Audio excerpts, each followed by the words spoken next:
Welcome.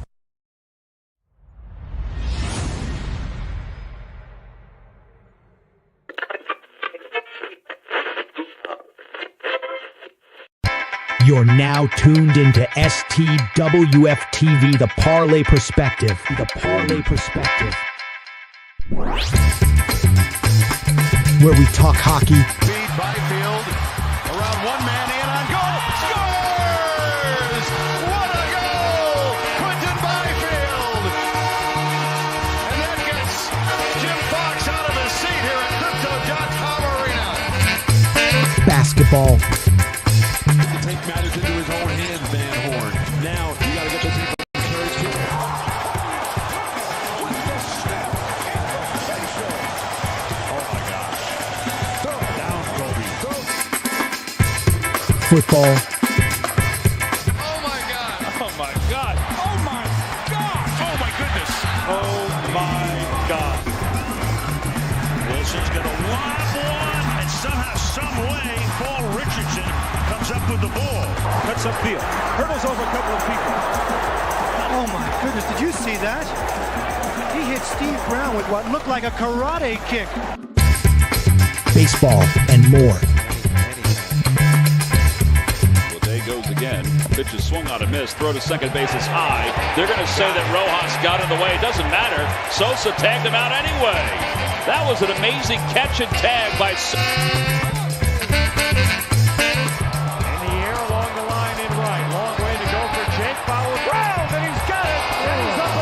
The Parlay Perspective. The Parlay Perspective. Yo, what's up, everybody? Welcome in. It's the Parlay Perspective. I'm Dale. We got Metal Watt. Dale building! Dale, where the hell you been at? Hope you enjoyed your vacation and all, man. We here, though. Parlay Perspective in the building Monday. Hope everybody's getting to it. Yes, you beat Bobby again, Miz. You beat him again. Bobby been late, man. I don't know, man. Oh, yes, we are definitely getting into this draft. That's going to be the first thing that we talk about tonight. The draft's not to the 25th of June. It's not to the 25th of June, and STWF will probably do a draft. NBA will work on it. We'll talk about it. But before we came on tonight, it was the draft lottery. And you see the results right here, but you would think in prior NBA history, the Mavericks were the worst team in the league. They was not the worst team in the league. The actual three worst teams in the league were Utah, Washington, and I believe the Pelicans.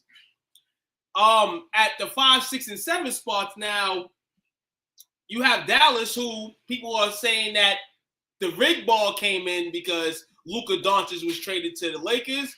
In consideration, this number 1 draft pick, Nico Harrison and the Dallas Mavericks, grab him up. San Antonio is the 2nd pick, but before that, Cooper Flagg's the top of the sweepstakes. So we expected this guy to go to a market that was particularly need to grow. The Mavericks, though they need some pieces, this is going to be very interesting if the Mavericks go Cooper Flagg in this case. There's a whole bunch of stuff that can go on before the draft in June. The San Antonio Spurs are 2nd.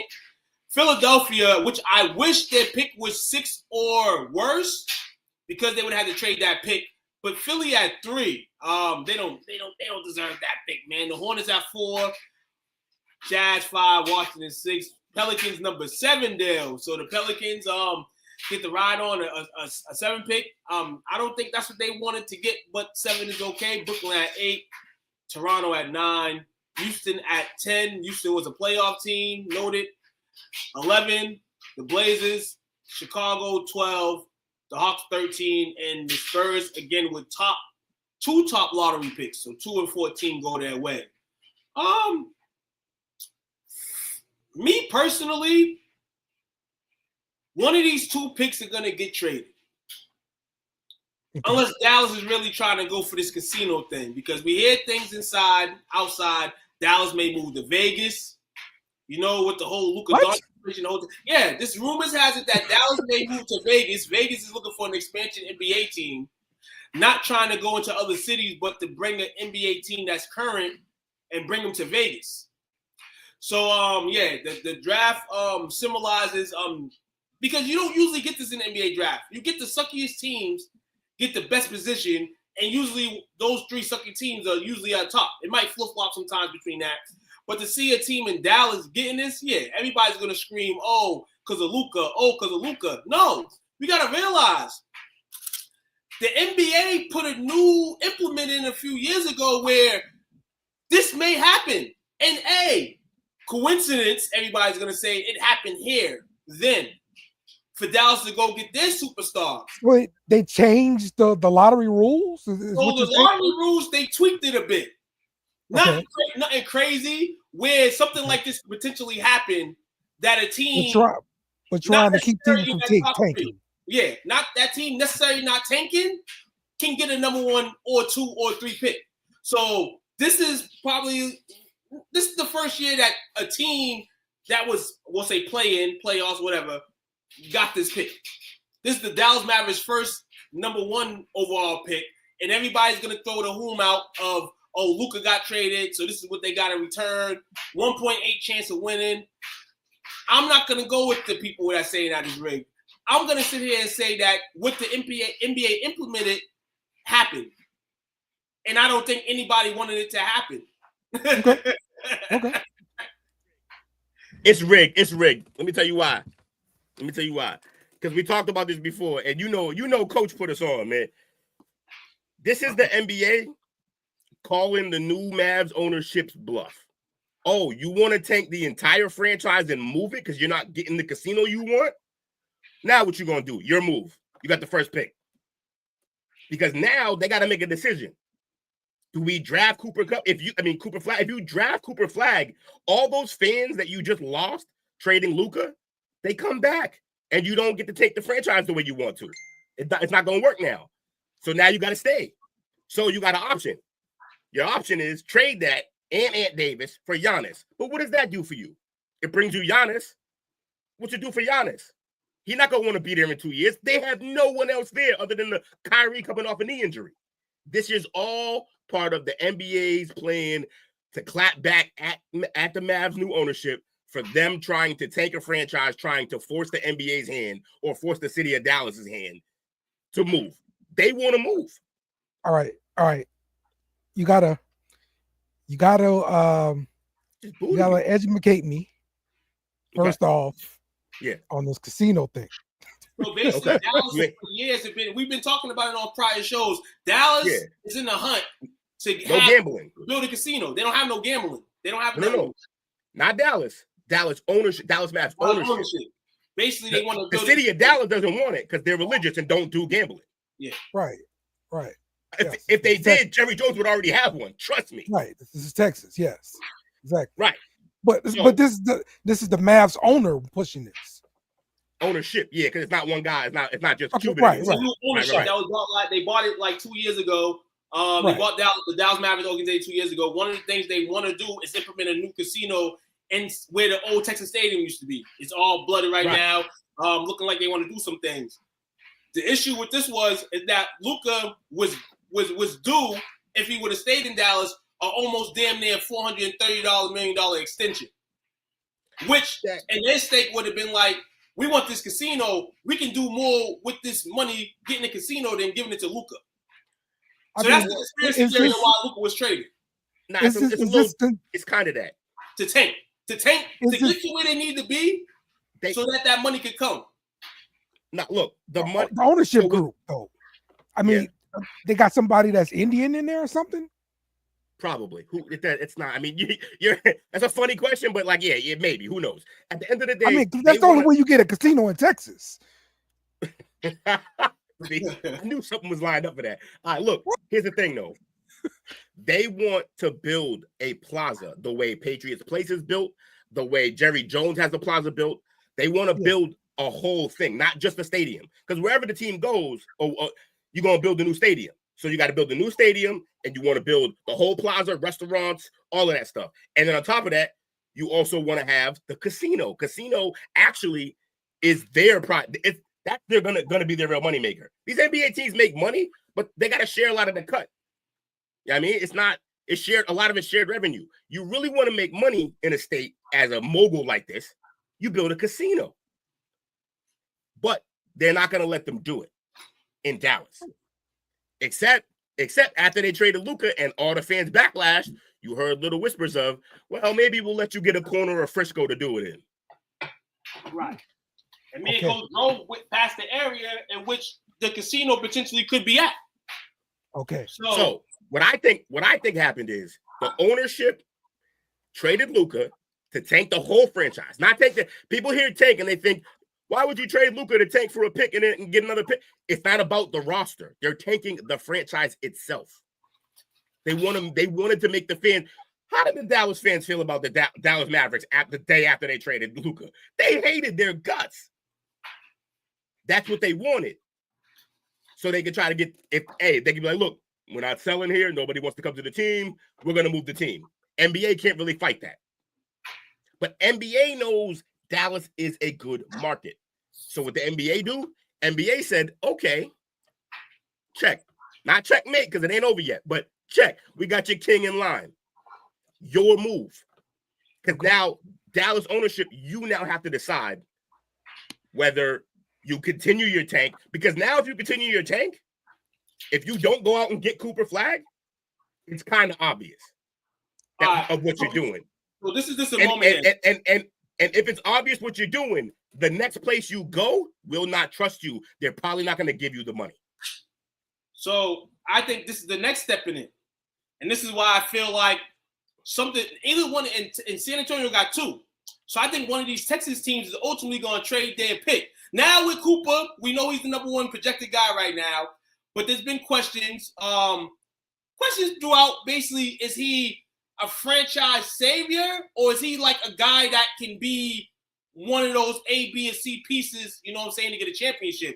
So if you're thinking like that and you're Nico, you might get exploded because people are like, take him. He's the number one pick. And everybody said that. When you have the for sure number one pick, take the number one pick. But then it goes into, can you trade him? And then you got to realize you just grabbed Anthony Davis last year. I don't know if you're going to pay him or keep him, but he wants to play the 4. Derek Lively gives him that option because he plays the 5. Coop's in now. So Coop's going to play most likely the 4. He can play some 3 probably, but he's going to play the 4. There's no version of this. There's no version of this, in my opinion. There's no version of this that ends up with Flag and Giannis on the same team. They'll get traded for each other. That's how that's going to work. I feel like that. Mm-hmm. Milwaukee, right, exactly. So that's what you're saying. So either Flag ends up in Dallas or he ends up in Milwaukee, in my opinion. Those are the only 2 teams I can see it happen. Maybe somebody else comes in and makes a move. See, people forget, when you build a casino or when you want to build a casino or a stadium, it's not just about your money. No matter how much money you have, you're going to need the state itself to put up at like half of the bill, at least in most cases. The state puts up half. You don't realize that? Oh, you think they just build these shits on their own? Nah, not how it works. Jerry might have done that because he's Jerry. But that's not how it goes. These billionaires aren't billionaires by spending their money like that. No. You put up, basically taxes go up, everything goes up. But you do it under the promise of creating revenue for the state. That's what happened in Boston. So Boston, our casino too. You know, that I've talked about this before. That location where they put the casino, the first idea for that was the Boston Red Sox moving. Then the Red Sox, then Fenway Park hit 100 years, became a national landmark, and no one wanted to move it anymore. Plus, people did not like that idea. What the people of Massachusetts did like was the idea of the Patriots moving there. Yeah. The problem was they were like, nah, too much traffic, and you're asking for too much money from the state or the city to foot the bill on this land. We're not gonna help you build all that. So what ended up happening is they just gave us a casino, and right over that little bridge, you got that whole plaza of restaurants, movie theater, Legoland is in that bitch, like they and residential area of like expensive residential area. That's what they did. To get these built, you're always going to need funding from the state that you're building it in every time. I'm pretty sure no one has outright just built a stadium as an owner. Yeah, the funding in the sense of tax benefits and maybe even land or something like that. Not usually like here's a check from the state. Look. You know, I won't go. I'm not ruling it out because the Saints got a check from the state years. That's what I'm saying. To be fair though, like, did they get that check after the whole fucking building got destroyed? Basically, no. This was pre-Katrina.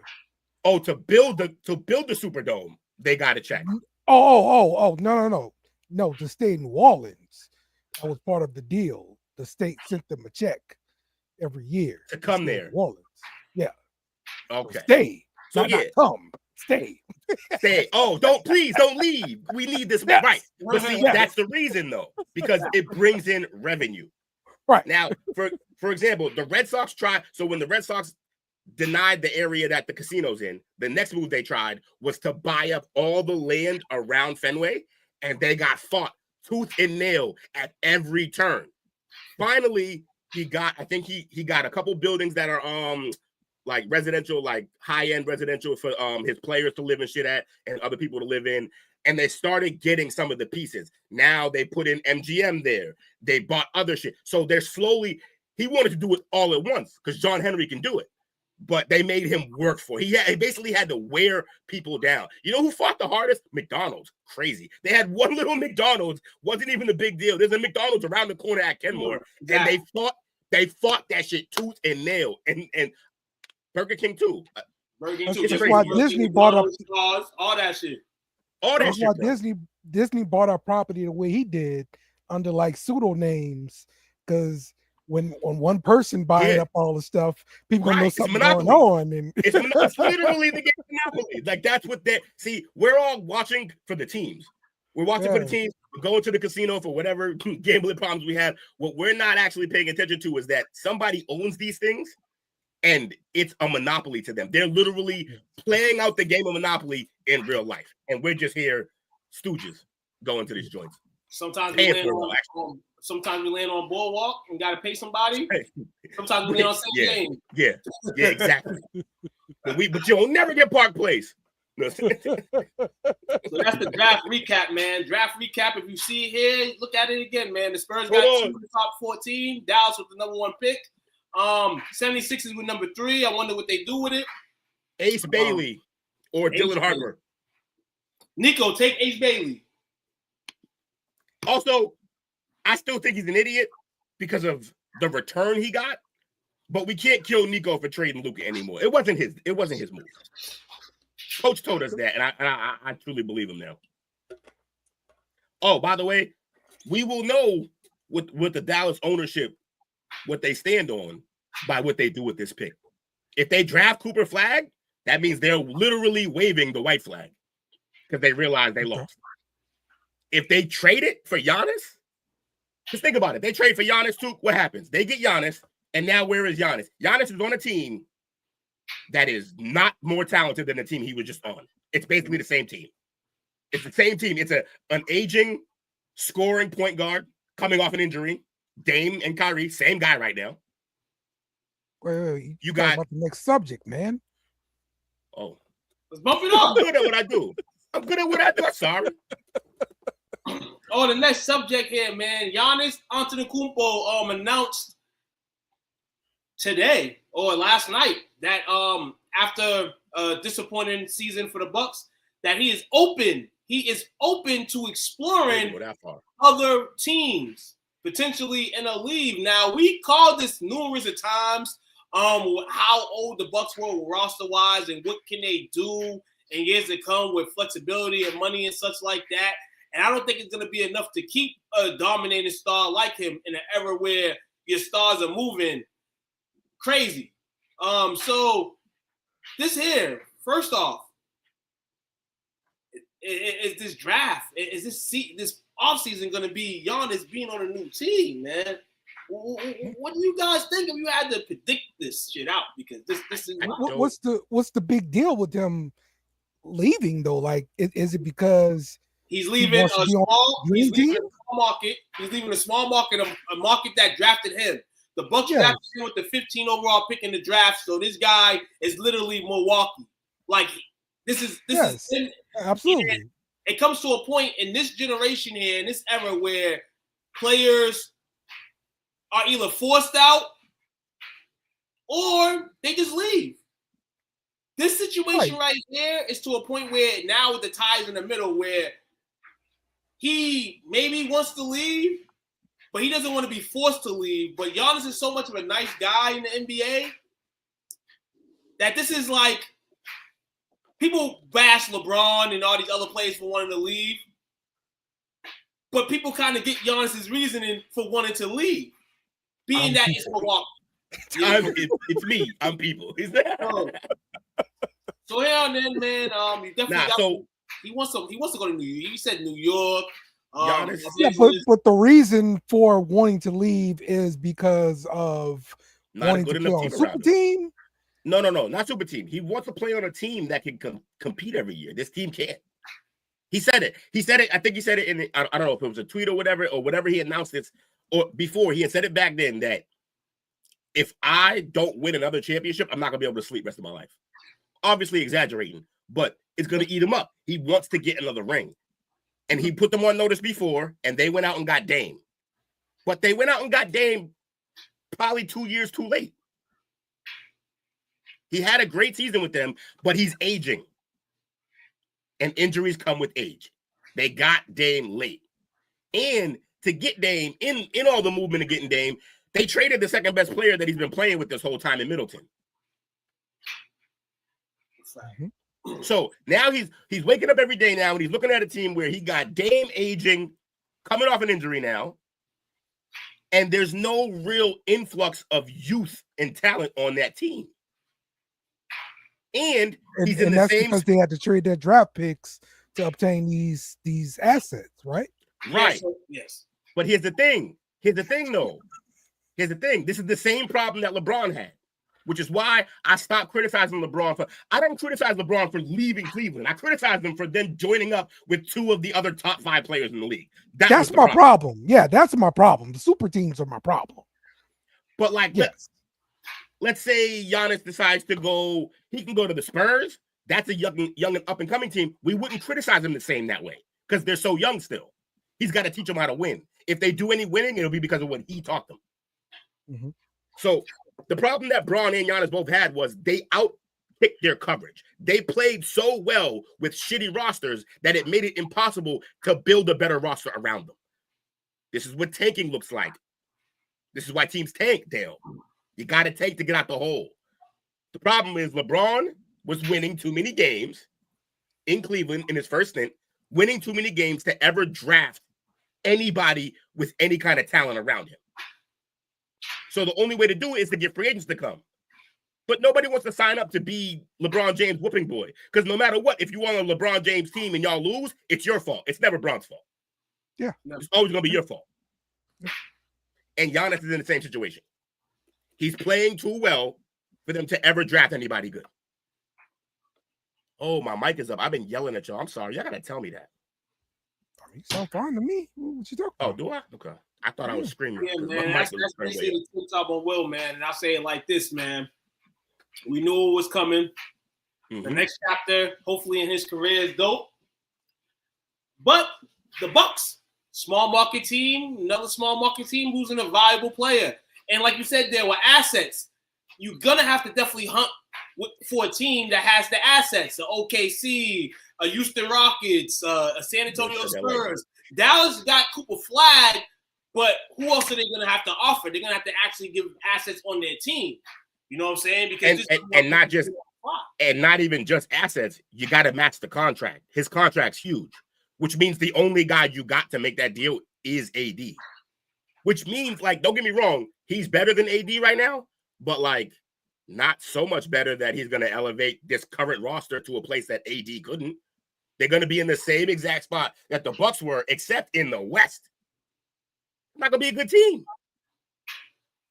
Unfortunate. So what does that mean? If they trade for Giannis, that tells me Dallas is really forcing the NBA and the city of Dallas. I mean, the Mavs ownership is really forcing the NBA and the city of Dallas's hand, because we know what's going to happen if they trade for Giannis. He's going to play 2 seasons there, and when that contract's up, he's going to bounce. You're going to go to LA. And then the whole probably no bullshit. LA, because it's 2 years. I would say Golden State, but it's going to be 2 years. They're all going to be gone by then, probably. They're 90. So the part, another part of that whole Dallas moving to LA thing. I mean, I'm sorry, to Vegas thing. For the casinos, like if you move to Vegas, you're moving into T-Mobile, so there is no casino, right? No, don't listen to Mike. Mike got that one wrong. Mike usually on shit, but Mike got that one wrong. I don't think it's Vegas they want to move to. Because if you're building a casino, you don't move to Vegas to build a casino. Right, that's what I'm... Exactly. They already got them. So if you want to build a casino, you move this team to Seattle. Okay. All right. Okay. Giannis to the Rockets would be crazy too. Yes, it would. Well, hey, man. And it's all about a deal for a casino. As long as they can have a deal for a casino, they'll move to whatever city or state will have them. That's it. That's it. But also the team where they move has to support a casino, but also be able to support a basketball team. It's a package deal. Yeah. It is. Yes. Yes. So they got to be able to support both. All right. Also, when you wrote this, Jake, you wrote that like Chris Vick would. Ha! Got yourself. Ha! I used to you yelling at me.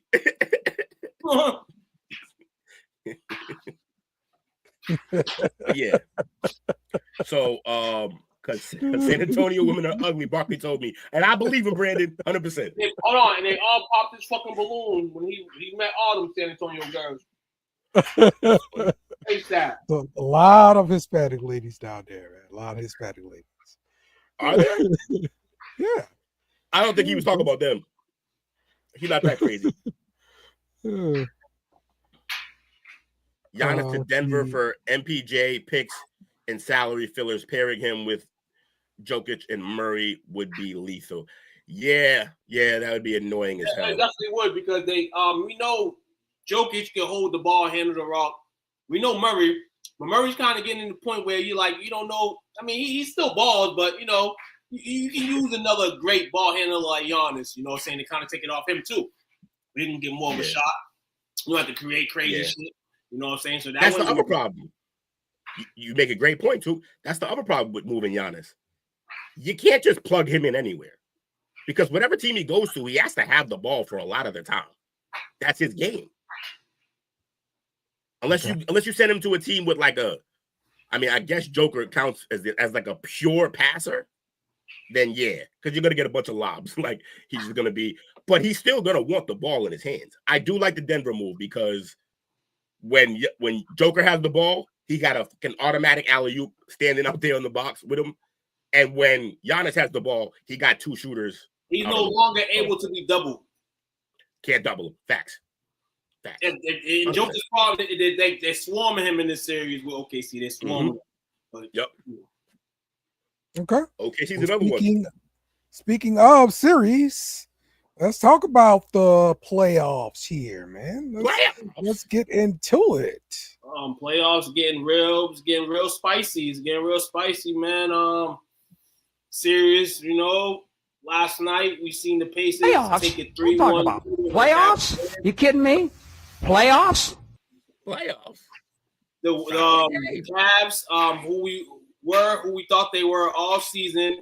Sorry, man. I like it. But your team, injuries, yeah, you can say that. But at the end of the day, this Pacers team was a team that we possibly said when they made the little jump to start the second half of the season would be one of those teams in the Eastern Conference playoffs that will give scares to teams.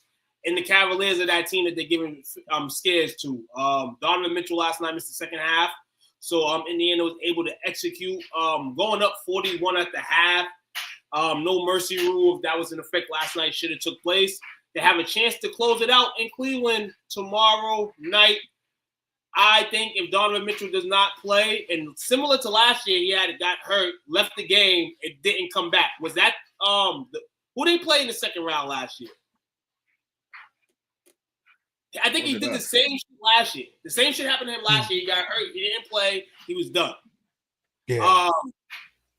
So the Pacers pretty much got this locked, unless the Cavs make a historic comeback. Dan Gilbert feels they can, but we don't. So yeah, Indy's up 3-1 in that series. We have this game tonight. Currently, don't know the score. hey, whatever the case is, Celtics, Knicks up 2-1. Ultimately, the Celtics up 3-0 the way they've been dominating. The Knicks literally won probably 2 quarters of basketball, and those ended up in 2 wins. Indy, they nice. Finals, but hey, they're playing, and they've been here before, so they're going to be more hungry to try to get there. They was in the East Conference Finals last year. This will be the second stage since. Celtics, Knicks played bad Saturday. Celtics played much better basketball, much better moving in the basketball, getting the ball in the paint, getting easy buckets, letting the threes just come and not at a crazy clip. Celtics dominated on Saturday. The game tonight is in New York for Game 4. Like I said, I'm being a hater. Say it. Watching the game tonight.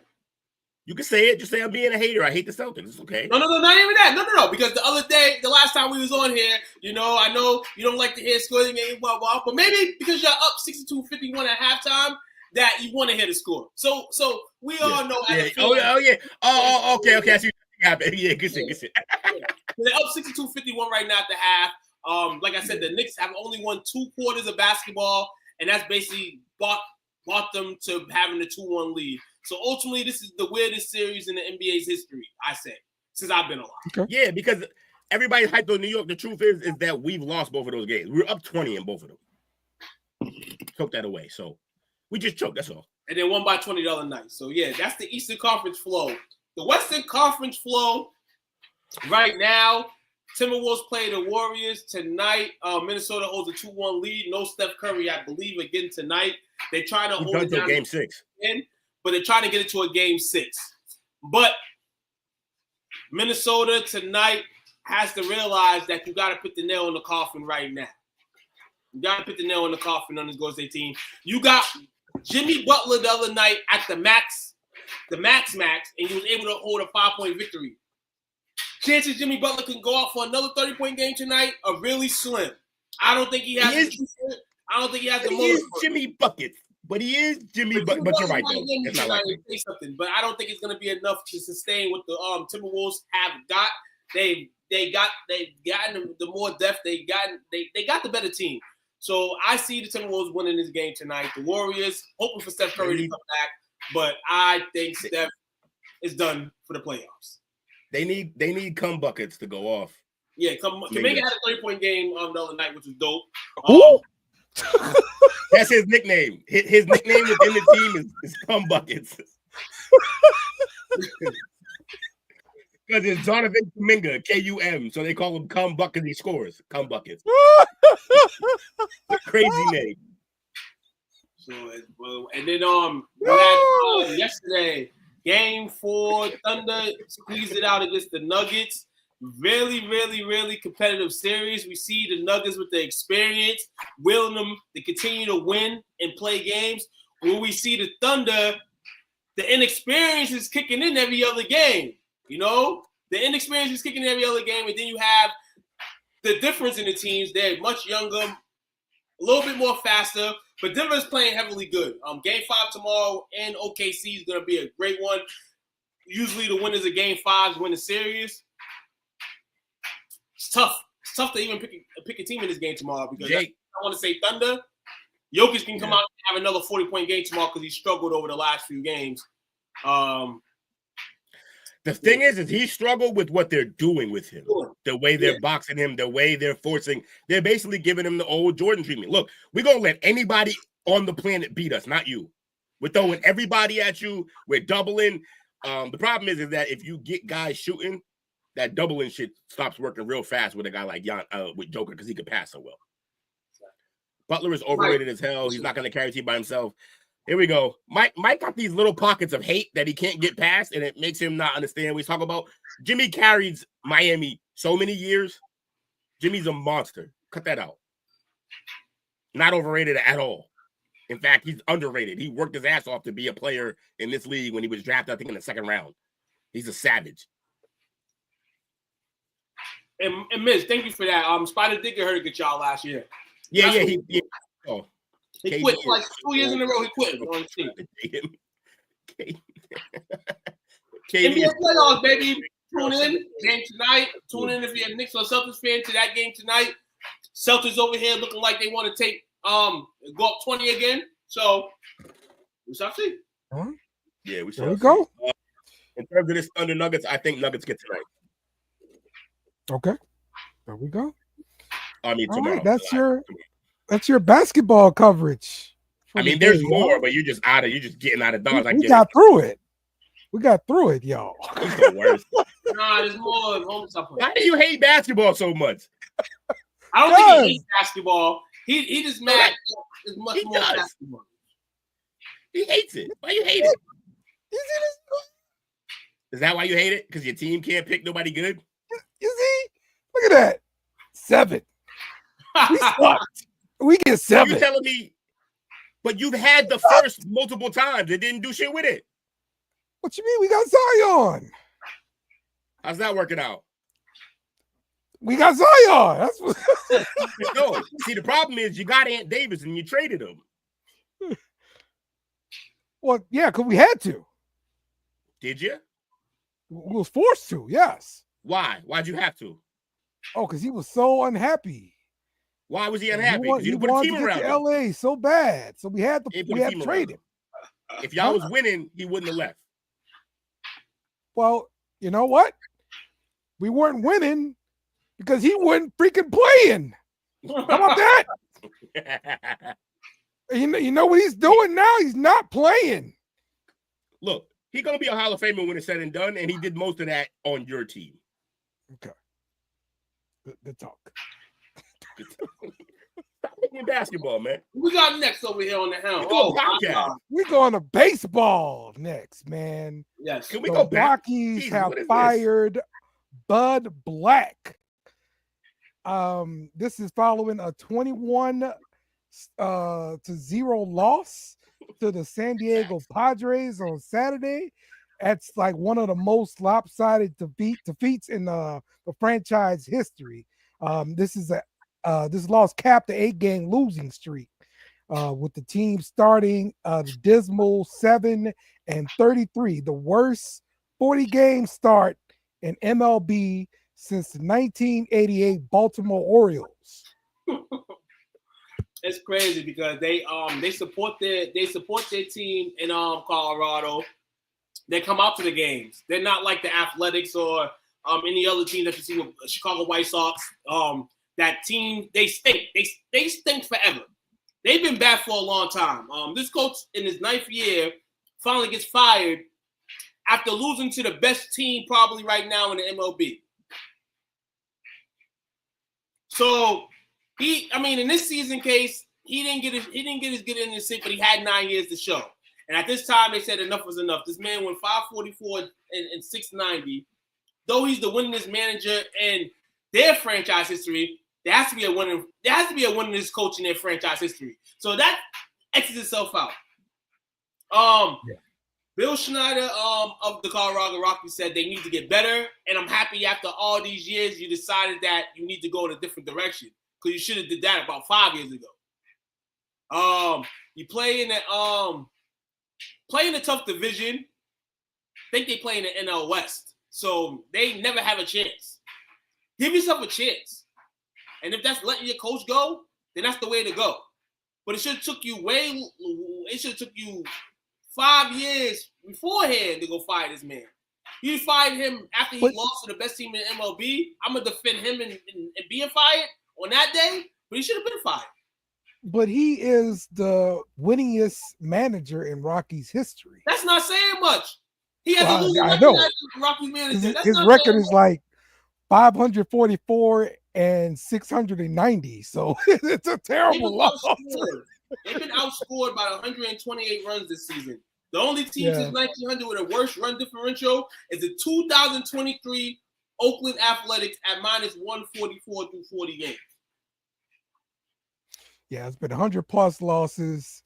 Now, they did make the playoffs in 17 and 18, which seems like long ago. But that was 17 and 18. They haven't finished with a winning record since, coming off 2 straight 100-loss seasons. Yes, absolutely. In his contract, this is the crazy thing that it is, because you could tell they was tired of him finally. His contract was expected to expire this year. He had signed a 1-year extension in October. So basically, they wanted him to deal with everything before the season started, and then said, "Oh, within a month, your ass is gone."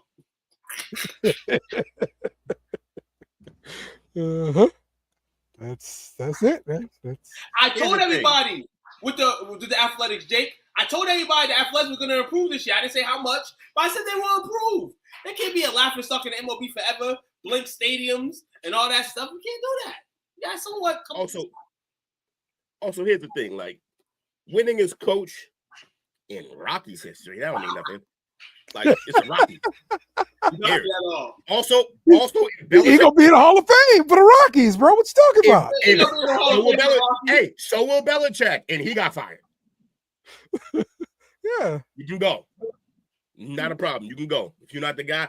I just think they let him right the ship at the end, and he can't. Like they're the worst team in baseball right now. You can't have that.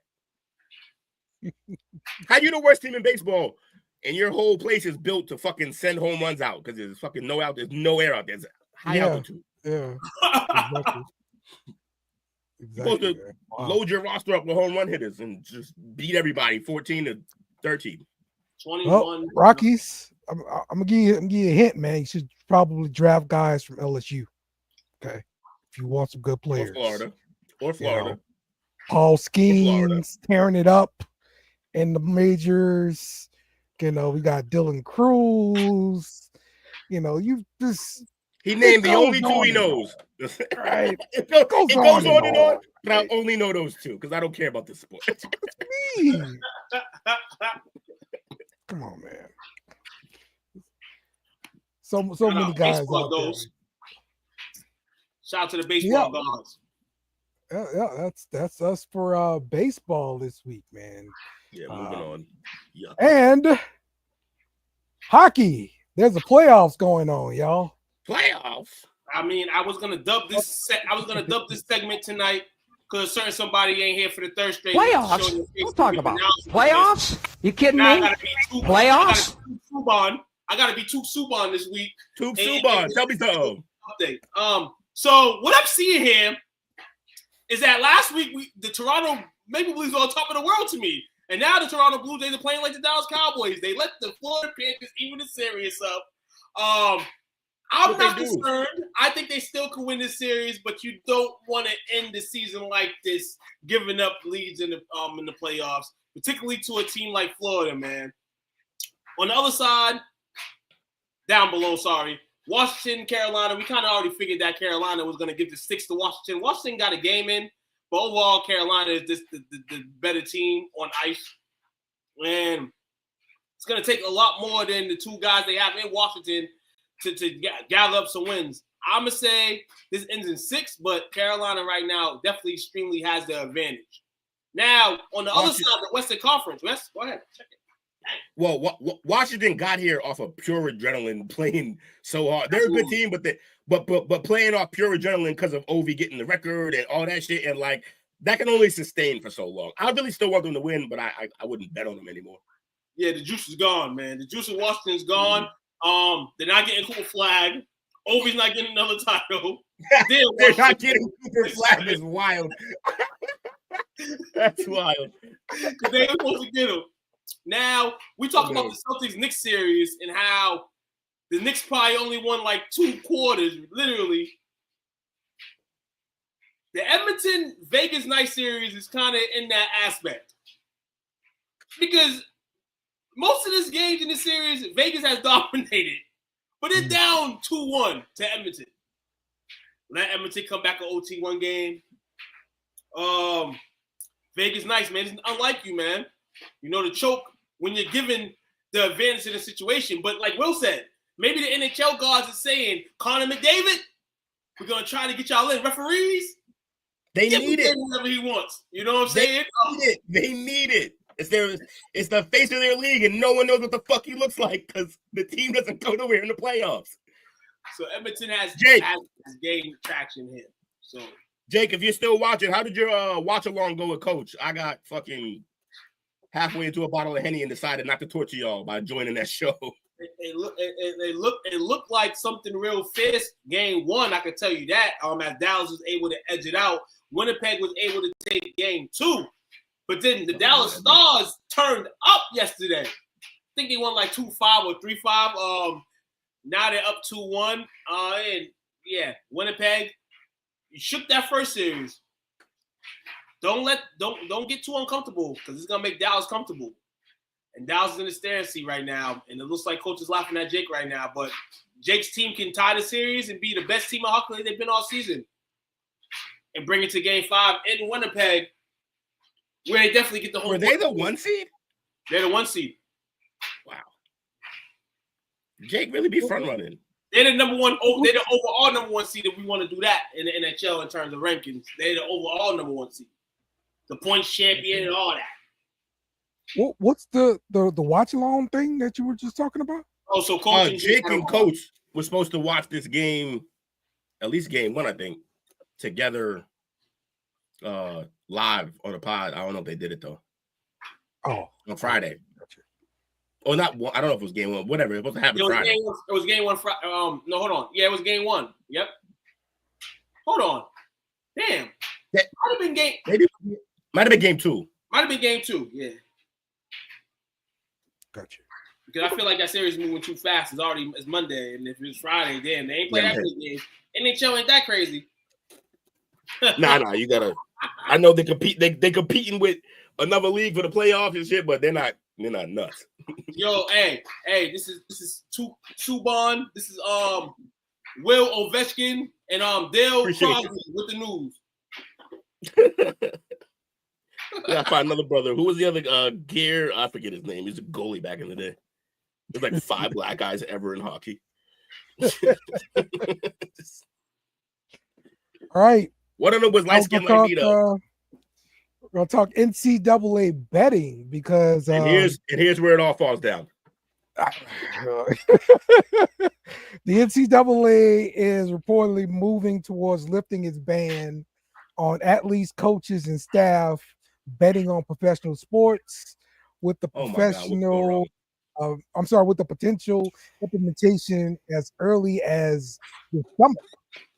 So, voted 21-1 in April to support this change, and they're gonna do some more talking about it this week. And under the current restrictions, it stops them from betting on any sport sponsored by the NCAA and at any professional level as well. So that's the proposed change. And I think what's happening is we're starting to see a lot of kids, I guess, get caught by this and then have to sit out games and stuff like that and be deemed ineligible and all this kind of crap. And I think, once again, this is further showing the NCAA, they're trying to get out of this enforcement thing, period. You know what I know this is? This is what, no. This is not what it is, Dale, to me. Okay. Conspiracy time this too. This is something that needs to happen. Mm-hmm. And the NCAA knows why it needs to happen. How can you get extra money on top of money on top of money? How do you expand revenue every year? How do you expand? We talked about this last week with team revenues, SEC and Big 12 leading in revenue. They trying to get everything they can to go raise that revenue. To me, betting helps that. It made from the inside, like us and all that, like maybe the games, the rigging and all that extra stuff what comes with it. But I think that this here is already here. It's already here, and to my eyes, it's gonna happen. It's gonna happen. So you can kind of steer it in the right direction. I don't know who's gonna steer the right way, but you can do something to kind of minimize it so it is not as crazy as it's been looking. Because I feel like they didn't want to bet because they didn't want the integrity of the game to be diminished in a sense. That's why they say certain teams can't bet. You can't bet in your state. Like you can't bet your state team or something like that. I think that's a ruling clause. Like I couldn't bet for BC, any of the state teams or anything like that. But no, I mean, the whole thing was like you couldn't bet on any professional or college sport, period. So are they cracking down, or are they giving them the ability to bet? Well, they're giving them the ability to do it now, because they have been enforcing it, and I think they're tired of enforcing. They're tired of doing investigations. They're tired of doing all this stuff. It's a waste of money. So why not spend the money? Let's spend less money while making more, like Took said. Yeah, 100%. I mean, and they want to bet you now. They said, "Hey, I can win $100." What? Yeah, right. Yeah. You do have a good point. This opens the door to FanDuel becoming a sponsor of a freaking bowl game. Right. Here's the thing, though. Here's the thing. If they get into any situations where they think people are shaving points or betting on their teams, then this brings us to our dream, Dale. Our dream. Where the NCAA finally falls. It's going to happen. It's coming. There's going to be a commissioner. This isn't the first domino, but it's a big ass domino in that whole deck. Let's go. It will be. Let's go. We here. College football. We here. The NCAA is going to be a thing of a past. I'm telling you. This has been since day one. This has been a thing me and you have agreed on. Since day one. I thought that this debate was going to be crazier than what it was. No, we just agree here. We on it. No, shit, man. But damn, he wanted the heat. He wanted the smoke. No smoke on this one. No smoke on this one, too. You all alone. Just fight the air. Telling you, man. My new couch. That's what it's gonna be. And I honestly think Nick Saban gonna be the commissioner, because they announced this presidential committee to study college football, I guess, and how to enforce it and all this kind of crap. And Nick Saban's on his committee. I'm guaranteeing he's going to come back with the findings of we need a commissioner, and we need one guy in charge, and that one guy needs to be me. Gotta love Saban. He's like, I'm not going to go the Bill Belichick way and coach football again. I'm going to try to. I'm just going to run it. Off the shit. Yeah, here we go again. Nick's only down 5 now. Fucking hate this. Hey, it's okay, Will. Something's gonna win. Believe. I believe it. Believe. I'm just annoyed. I'm annoyed. Yep. Team play like bitches. Playoff team ever. The Knicks are gonna be the worst playoff team in NBA history if they lose the series. A team gave you 2 games, you still can't win. Yeah. Smell like bitch in here. By June, if they actually make this change or not, I'm pretty sure they will. I think they should have a better portion in NCAA football, the new one. That'll open up. Maybe that'll make the game. That make the players get more money, from the game. Sponsored by Caesars. It's in the game. It's in the game. All right, so let's get to NFL here. Let's start off with Trey Hendrickson.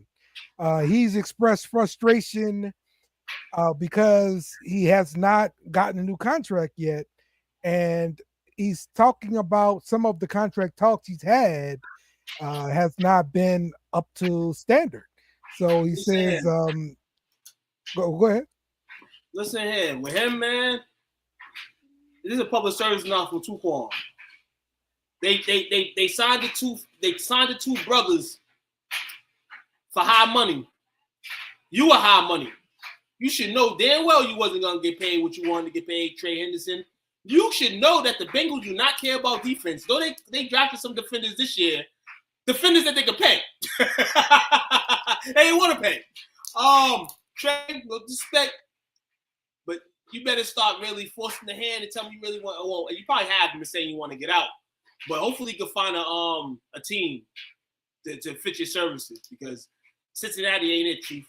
Unless you want to be there for less money, and I don't think he does. No, I mean, this is a guy, he used to play for the Saints, and we doubted him. I want to say he was like a 2nd or 3rd round pick. I forget. But the Saints always doubted him. They always end up drafting another guy instead of using him. And we spent capital on bringing other guys in at defensive end, and we let him go. And then he shows up with Cincinnati and he does work and he starts putting up these sack numbers again. Now, don't get me wrong, his last season with the Saints, he put up good sack numbers. But the rumor around Saints camp was that the nickname for him was Try Hard Trey. And they say he tried really hard in practice and never materialized in the game. And so when it happened during that one season, they chalk it up to being a fluke. And now the guy's balling still in Cincinnati. And so I'm saying this because he's been doubted pretty much his whole career. And this has got to be rubbing him the wrong way, being doubted by his current team, he has performed for, Yeah, and I think that would be the thing. That would be the thing where I say he's performed for this team and he performed for the Saints the last year. And contract year, you ball out, you kind of like maybe fool's gold. Mm-hmm. But then with Cincinnati, but now to my comment a couple seconds ago, they don't really care about defense over there. So Cincinnati ain't really give a fuck what you did because you probably could have got paid. But the tag is probably too much for Cincinnati that they kind of figure the flow. The way they're gonna go is they're just gonna go cheaper, go get some young guys, and bank on Joe Burrow and Jamar Chase to go hoist it off for them at the end of the day. Which to me is a dumb bet. I would love to have Trey Henderson. Love him. Yeah. But you can't. Yeah, I agree. You can't pay a guy 30 years old at the. You can't pay him $30 million at fucking 30 years old. Yeah, you can't do it. Can't do it. Wow. Okay. All right. I mean, I think the guy is within the market. That's what the market says he should be getting paid with the sack numbers. So let someone else in the market pay it. You can't afford to do it. Yeah. And I'm sure he's fine with that. But the Bengals don't want to let him go. And that's how NFL works. That's the problem with the NFL, no bullshit. How everybody doing tonight? What's going on, Coach? NBA draft lottery, rigging the shit. Coach. Oh, y'all thought I was gonna let y'all make it? Y'all thought I was gonna let y'all make it? Ain't no way that was happening, brothers. Let's go, Cooper Flag, baby! Hey, he gonna be so upset when they trade for Giannis. It's crazy. trade to get Luka back. Oh my gosh! So you excited about the potential Cooper Flag, or are you excited about your new casino, Coach? About my new who? Casino that's obviously going to be coming. The casino. Yeah, man. If casino come, that means the Mary Jane should be right afterwards. Hey, let's go. Let them smoke in church. I'm kidding. They gonna trade and look back, y'all. I'm ecstatic, man. And the cool part about it, I got to a place where we had dinner at right when they was about to announce it. And they announce it as soon as I sit down, and I'm in a place where it's probably 99.9% Spurs fans. So I had to get in that business too. He got real black in there. I bet. I guarantee it. Yeah, I had to show him I still have my militant in me. He was like, yeah. He was punching the air, all of that. Yep. It was crazy. I was pretty fucking loud. Let's go. Blacks are coach from Dallas for getting that number one pick on NBA draft. Huh? Lakers. No, we're done. Hey, they're done sending you Lakers shit. Enough. Well, if the Lakers would have done what I told them to do, let AD get hurt, tank it, we would have been in that spot where we had a 1.8 chance in the lottery because we would have tanked and not make the playoffs, and we could have got Cooper Flag. Yeah, instead of having Luka, you won. Trust me, you won. You got Luka. I want Flag. I want the guy who choked at the end of the game for Duke. He's a that's Duke what I'm saying though. Cooper Flag might be expandable, bro, because of questions we've had about him already. So though he's the lock pick in the media's eyes, let's see what Dallas sees him as. It's going to be very interesting to see what Dallas views him as. Also, I heard B in there. What up, B? We're talking to you. Well, what's up, fool? My bad. I'm What up, driving. What's good, bro? What's going on, sir? What's good, Fib? How y'all doing? Y'all know they're gonna trade for Luka back, right? Mm-hmm. Yeah, they'll burn the city down. Like, I'm playing games at this point. they gonna give up that number one and get Luka back, dog. They gonna break down all them walls y'all got built if y'all do that shit. That should be crazy. I don't know. I think they might accept it. Yeah. Hey, you know who'd be the happiest man in the world? Nico. Yeah. That man be so happy. Yeah. He can go outside again.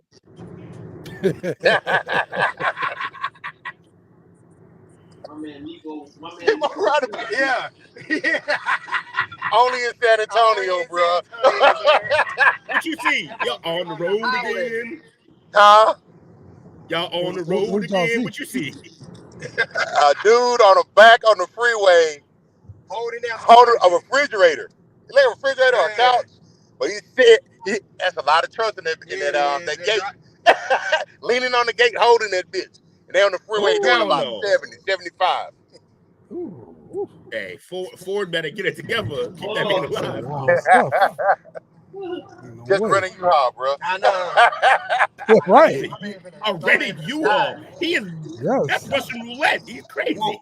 Well, Coach, you came in here had a good time. We was talking about Trey Hendrickson, defensive player for the Bengals. He says that the Bengals haven't talked to him about a new contract. We know his days are numbered, but if there's hope, is there hope for the Bengals and him to get some type of agreement on the money side, or is this it, Phil? Yeah, money can solve any ills. If they pay him right, it'll be water under the bridge. I think he's taking it from the mindset now. If he was a younger version of him, I think it would be personal. But he's 31 now? Yep. He's a seasoned vet. So I think if they pay him, compensate him like he feel like he deserves, it'd be water on the bridge. Other than that, though, it's all the pressure's on them.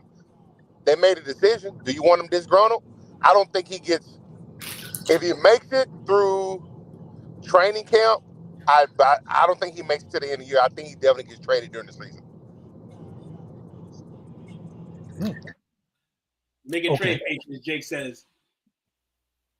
81-83 now. Hey, that's why you ain't hear Mike in about 3 minutes, dog, because he over here watching the game. Getting to that ruling point, man. I said the Knicks have lost every game in this series, but if they win this game tonight, listen to him. I'm done. Anyway, Jake, you interested? Will? Jake, NFL don't do signing trades. We don't. You trade then sign. It's reverse. Right. Are you interested in Trey Hendrickson? For us, it makes sense. Yes, I would do it. No problem. Okay. What would you be willing to give up? Give up? Yeah. He don't got a contract. He don't give it up. I thought he was still under. He got 1 year left. If he got 1 year left, I'm not giving him much. You don't want to be there. Okay. Nah, you gotta give up. They're gonna want you to do a draft pick, and you still have to try to extend them to make it worth the pick. Yeah. I watched Randy Moss get traded for a 4th round pick. I'll give him a 4th. That's it. That's my bar. That's what you gonna tell him. Hey, Randy Moss got traded for a 4th round pick. Take this. Yeah, that's exactly what I mean. The bar. Once I watched the greatest receiver I've ever watched in my lifetime get traded for a 4th round pick, that's the bar. Anything can happen. We'll ain't making no trades in the NFL, bro. He's 30. Dale, don't we have real news though? Don't we got real news? Yes, it's coming up next. It's coming up. I know that's why you're smiling and glooming a little bit. I see you, player. It's Rattler season.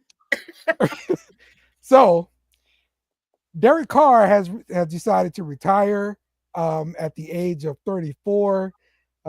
They saying there is a a severe shoulder injury, a labrum tear, and it's degenerative to his rotator cuff. So he could have surgery, but there's no guarantee that he'll be able to return this season. And there's no guarantee he'll be able to return, to his normal level of performance ever. And so he decided to retire. Now, the good thing is, some kind of way within the contract, he gave back like the $30 million guaranteed he was due this year. And so after June 1st, the Saints will get some salary cap relief, and that's welcome. And so the way it looks in 2026, maybe the Saints will be like just about 10 or 15 million over the cap, and like we'll be sitting in pretty good situation as far as clean up our cap situation. And what's also funny though is the reaction from Saints fans about Derek Carr retirement. This was on the news here in New Orleans, and this was from a local fan. Yes, Lord.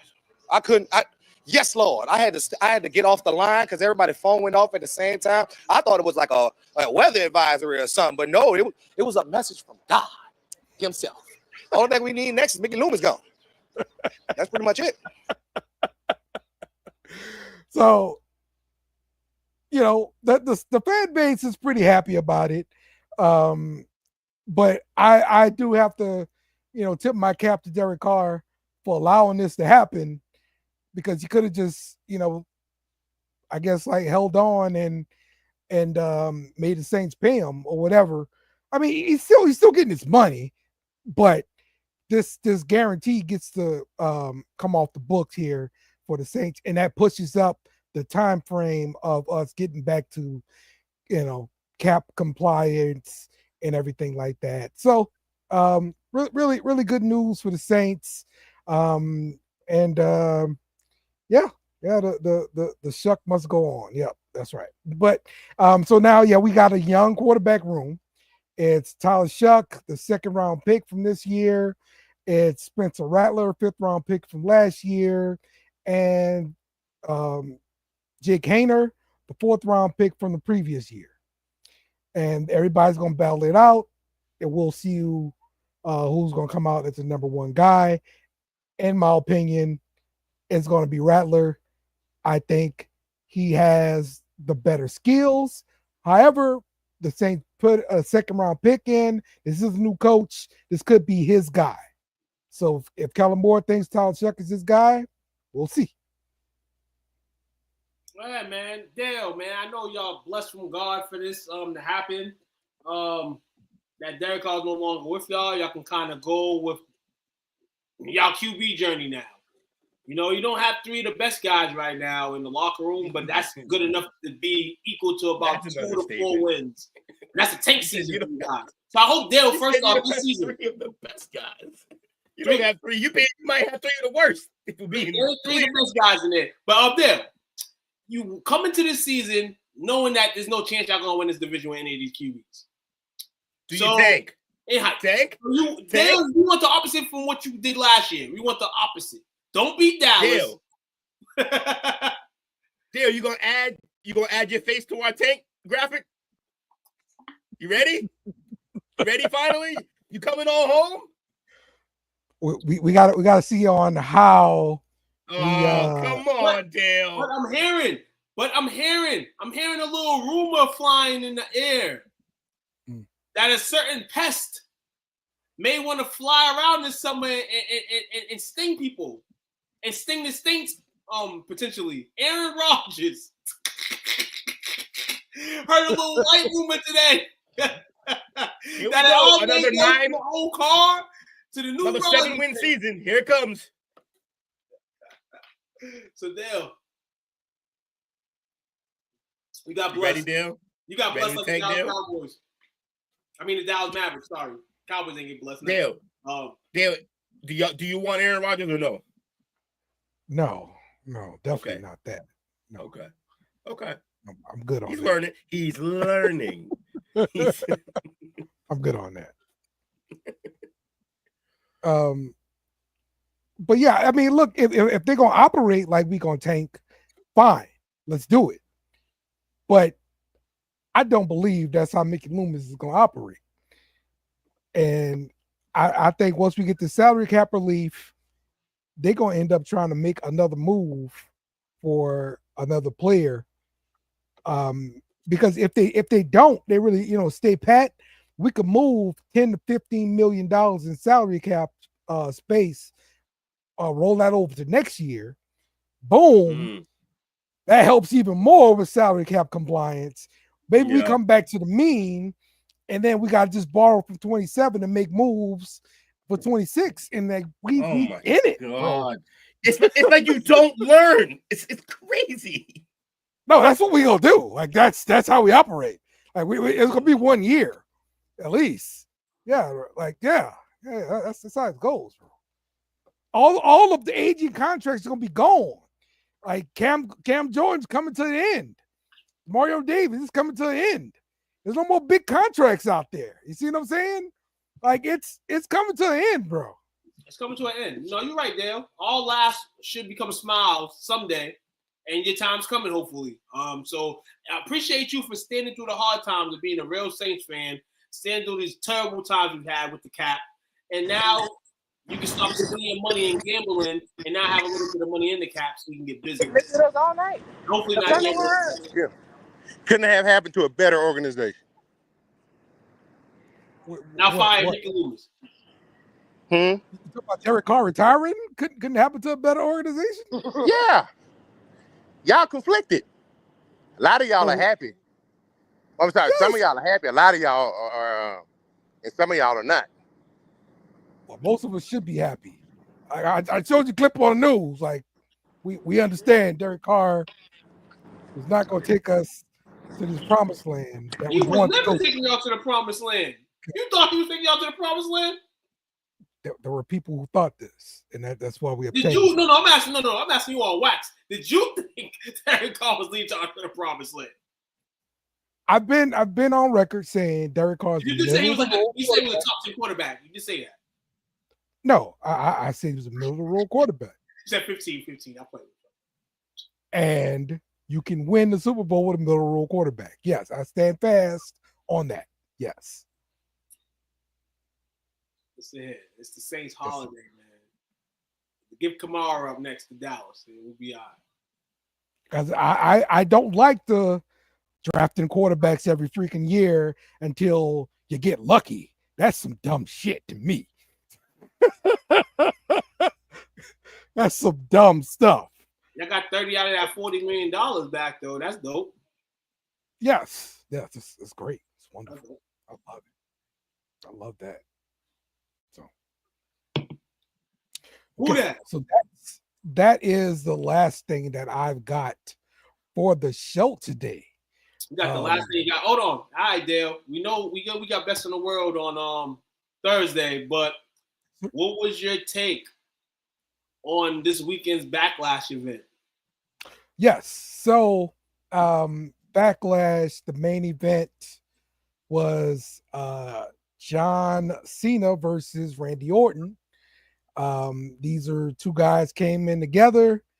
And so we grew up watching them and all this stuff. And so for the title, and it looks like Randy Orton had that chance to pull it out.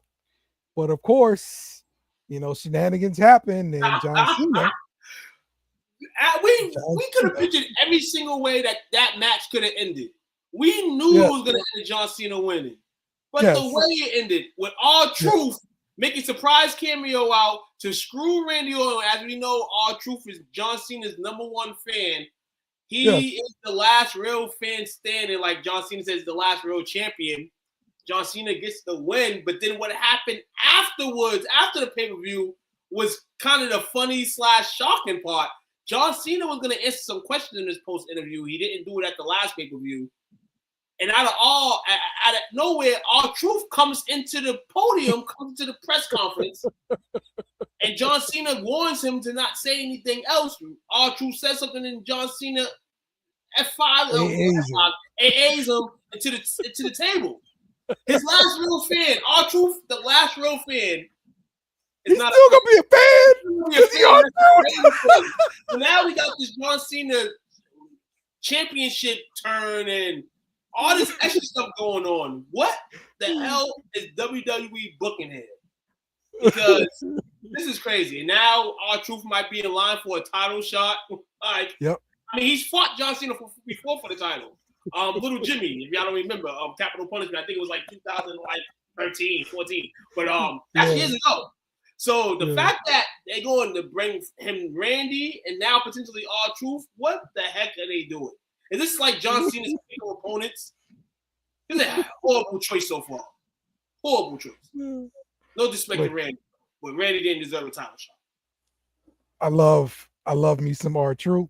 Me too. Love let's get him in the mix. Keep him in the mix. Let's do it. Oh, yeah. Jeff Solo made an appearance in the United States Championship match, which was surprising to me. That he joined the hands of the Bloodline. Jeff Cobb, you mean? Jeff Cobb. Yeah, I did say that, but it probably came up as Cobb. Yeah. Yeah. That was a pretty good surprise. I didn't read any rumors or anything about him. Is he Samoan? He looks Samoan. Oh, he's not Samoan at all. He still look like it. He's not Samoan. Like he could pass, you know. Will looks more Samoan than him. I don't know, man. He could pass, bro. 2011. Yes, it was a good match. But this match nowadays wouldn't be a good match. R-Truth. Look at that.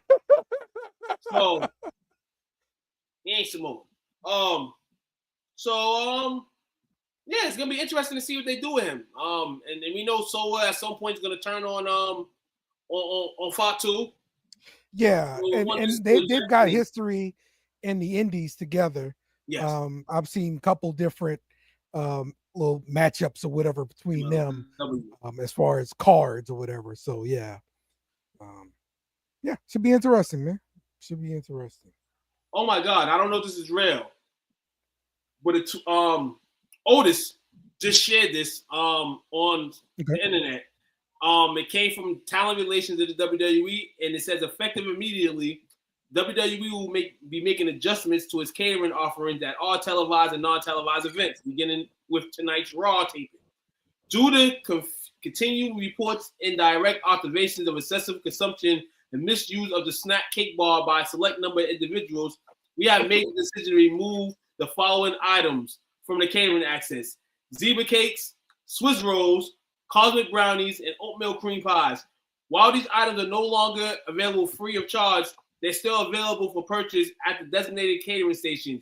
$1 per item for male talent. Whoa. This is crazy. This is WWE. $1 per item for all male talent and staff. $1.50 for all female talent and staff. The pricing different amounts the average supply and demand trends observed during the past several tours. So basically, the girls have been eating more than the boys in terms of the snacks. So they count who eats these snacks. So a lot of these females have been eating the snacks. From what I'm reading here.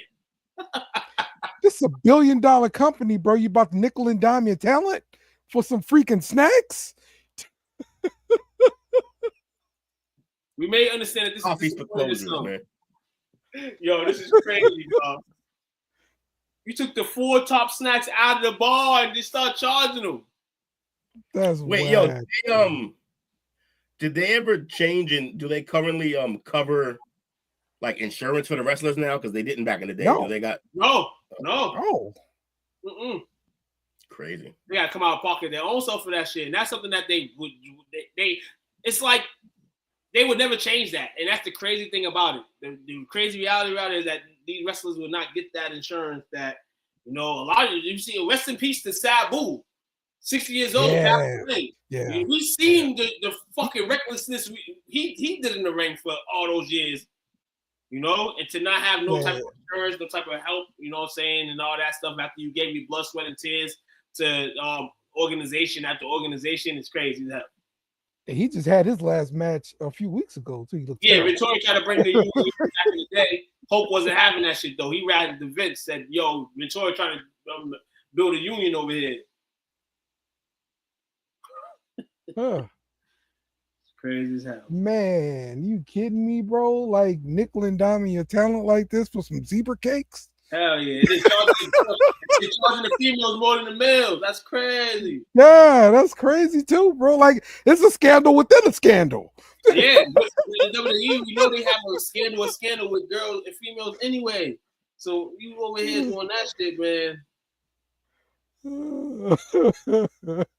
That's wild, bro. Because I mean, look, I mean, it is nice of them. Don't get me wrong, to provide catering, but hell, you be there like the whole day. Like that's typical in film, right? Like shooting a movie or whatever. You got food there. Like it's custom. It's custom, yeah, man. You should know that, Jake. Everybody know about the union crap. Everybody know that happened. Listen here, outside the ring. And Ventura still got a job nowadays. Still be able to float around whatever he wants, you know? Yep. So ain't that bad. Yep. Ain't that bad. Also, you got a Legends deal and all that. Yeah, man. So that's I had to bring some WWE in here. Hey, UFC. Great. Was it? Well, yeah, you can give me a little bit on the UFC, man. Did you enjoy it this weekend? Did you enjoy UFC? I didn't. I didn't enjoy UFC or really boxing this weekend. It was nothing crazy.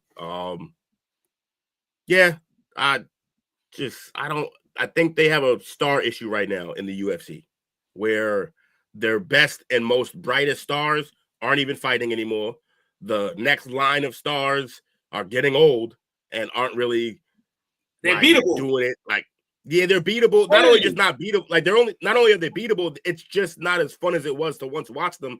And they're not the level of star that can carry the way a Canelo can, the way Conor McGregor could. Their best hope, boy, in their best hope is Patty. Dude, Mesbadov or whatever. You having fun trying to pronounce that? That's the problem. I mean, what happened to him though? For real? He's still Nurmagomedov. Yeah. Hold on. You talking about the dude that he retired? That one. The other one is still balling. I'm talking about Conor McGregor. You talking about that dude? Not Conor McGregor. No. You talking about the dude that beat Conor McGregor? Yeah. No. Yeah. He stole that title and he's played it since. He retired. Wow. He went 29-0 and retired. He just wanted to beat Conor's ass, and that was it. Wow. Literally. That was he said the main event was awesome. Dudes were throwing, but I agree with Will. The main card was underwhelming. Yeah, it just wasn't. It wasn't as good as I expected it to be. I was also super hating this weekend on combat sport. I don't know what it was, Jake. I know Jake's like, yeah, what the fuck's wrong with you? Yeah, I was out. I was in a mood, and I just didn't enjoy it. The event usually gets me out of a mood. It didn't. It was just like, all right, whatever. I heard that the event overall was so-so. I even heard ticket sales was so-so. I heard that the arena wasn't even close to like selling out. Like I just heard like you need stars. Yeah, you definitely need stars. And I feel like stars built the sport. You're seeing this in sports. You're seeing this in a lot of sports where parity is overpowering like the average stars you see. Like we see the NFL is probably the only place where you still see it. Like your stars shining and like your stars can shine. They'll struggle in games, but it's different. In the NBA, you go into all types of parity with who's the best guy in the league. Is it Tatum today? Is it Shai tomorrow? Is Jokic still the guy? Oh, LeBron got 50 points. Is he the guy? Steph Curry got 53s. Is he the guy? It's parity in all these sports today, which is good for me. I like it. But in terms of your average guy, when you usually got a mega star to carry it, and you're seeing this champion lose 2 months later his belt or lose within 3 fights of holding the title, it's very difficult, man, to carry, you know what I'm saying? But those might be your stars, those guys that got 1 or 2 losses on your belt. But maybe treated stardom a different way. But I get what you're saying, Will. The UFC definitely carries stars. All organizations carry stars, but when you don't have none, it's kind of hard to get everything jumping, especially with John Jones wanting to not fight. You know what I'm saying? Like, it's shit like that, you know what I'm saying? It's kind of what fucks shit up. Where people don't want to fight no more. People want to take their fucking ropes, championships, and go home. But in the UFC, it's respectable, though, because, like I said, if I ever fought in the UFC and I lost one fight, I'm done. That's the enemy. I'm not fighting no more. No rematch, nothing. I lost. I don't want to fight no more. I don't want to take an L twice. I told myself that shit about the whole time, UFC. If I ever did that, one loss, I'm done. Can't sustain it. Okay.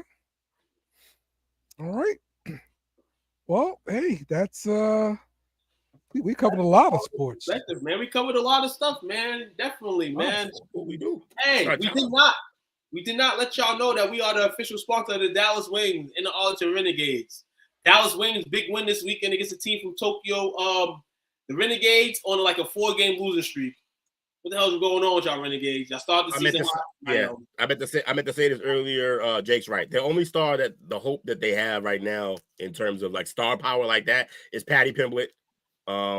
O'Malley can still be that guy, but he can't get dominated again. That's a problem. Yeah, he got dominated that last fight. That last fight he got. What happened to Izzy? Like he stopped training hard? Like what's the deal? No, Izzy. So Izzy got to him. Izzy was so dominant for so long, and then he ran into his nemesis, lost again, and because he had beaten him 2 times before they were in the UFC, lost again. Then he got that win over him, and then I'm pretty sure like he realized some of that talent starting to catch up. He tried to move up, got boxed up, trying to move up weight, didn't work out. And now he's in a weird spot because now he's taken enough losses that I think he might have lost the love for the overall like grind. Remember, all of the greats say the same thing. You gotta love the process. The fighting is the great thing. Everyone loves the fight. Everyone loves the game. You gotta love the process. But when your legacy really can't go up anymore. Izzy's legacy is what it is. I mean, the only way to get it higher is to beat guys that are considered better than him right now. There's not very many of those guys.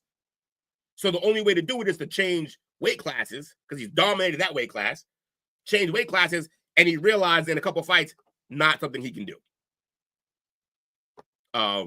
Those guys are too big. They just lay on him and he's fucked. Nothing he can do about that. Yeah. And with that being said, I think he also went out and did some podcasts with some, he goes on Flagrant, the podcast I talk about all the time, is a comedic podcast. He's real tight with them. He goes there, has so much fun. Everywhere else he goes, has so much fun. Suddenly, his life outside of the sport is way more fucking fun than being in it.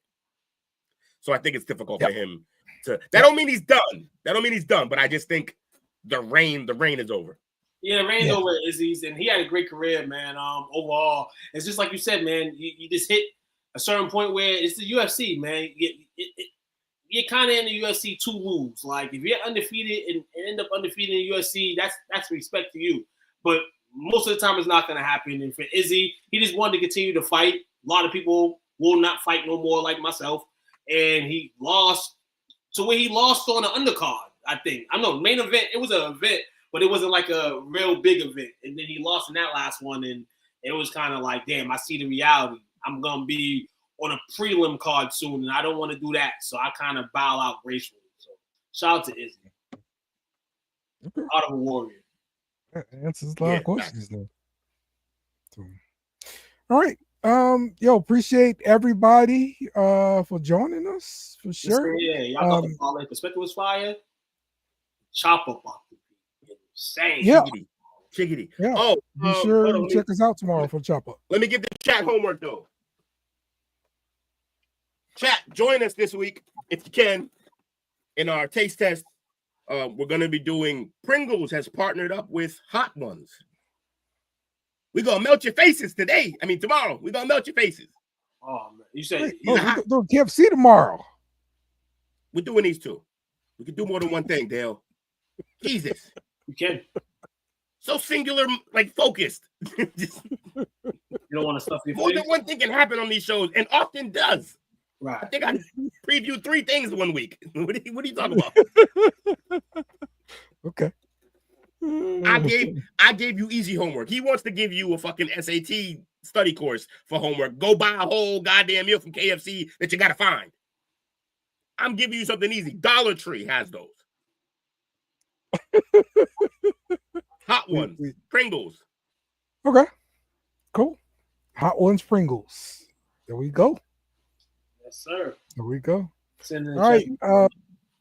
Definitely everybody joining us. Appreciate you.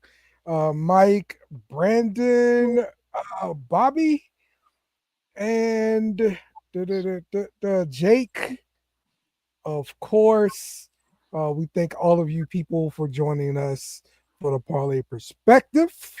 And join us tomorrow for the Chop Up, where we're going to be talking about a bunch of stuff.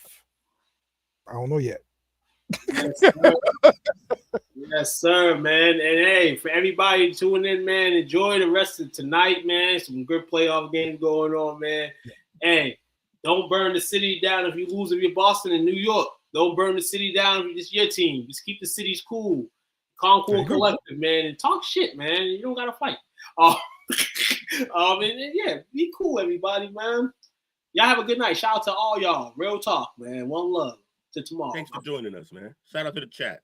Oh, Coach ain't here. There We we gotta go. read the names. Anybody read the names? Read the names. I did. Shout out to Mike. You did it? You did it? I Y'all did it. I did it. I'm out. Sorry. Wasn't paying attention. So That's enough. how much. Y'all So gotta be enough. locked in. Will's locked in. Shout out to you, fellas, man. And Shout we out. See y'all tomorrow. Thanks for watching our show. Remember to subscribe for more shows on the network. Smash the like button, share, and comment.